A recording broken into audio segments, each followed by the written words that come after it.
শ্রাবণ মাসের 26 তারিখ। দেখতে দেখতে শ্রাবণ মাস পেরিয়ে গেল। প্রতি বছরের মতন এবছরও যাচ্ছি বর্ধমানের 108 শিব মন্দির। এখন ঘড়িতে বাজে 6:30। অলরেডি রেডি হয়ে গেছে, ভাবলাম 6টার সময় বেরিয়ে যাব, তা আধ ঘন্টা লেট হয়ে গেল। তা চলো আর লেট করবো না, বেরিয়ে যাওয়া যাক। এখন যাব পানা। রিচার্জ প্ল্যান কত যেটা লাগবে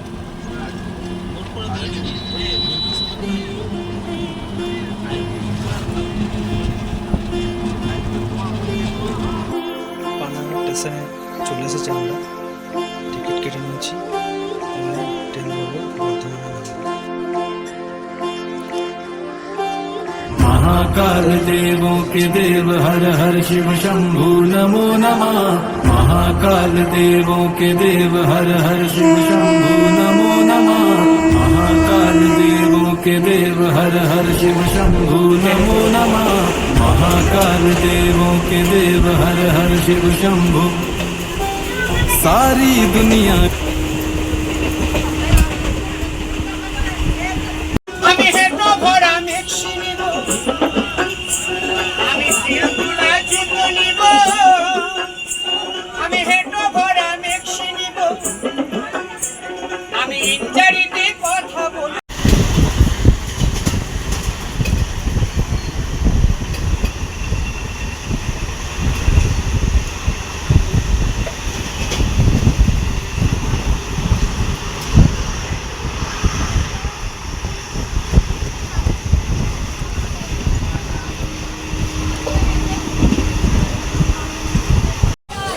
ফাইনালি বর্ধমান স্টেশনে আমরা পৌঁছে গেছি।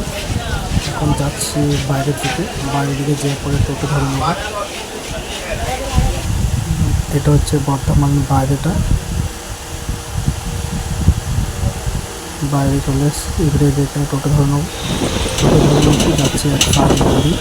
টোটোতে আমার ভাড়া করলো মাত্র 170 টাকা আপ ডাউন।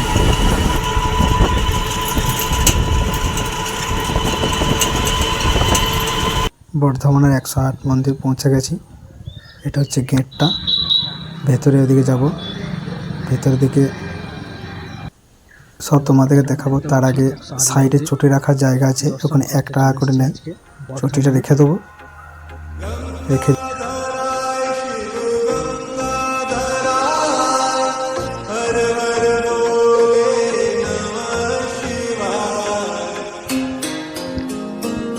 চলে এসেছি বর্ধমানের 108 মন্দির।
বন্ধু, ভিডিওটা কেমন লাগলো একটু লাইক ও কমেন্ট করে জানিও, আর পেজটাকে একটু সাবস্ক্রাইবার করে দেবে।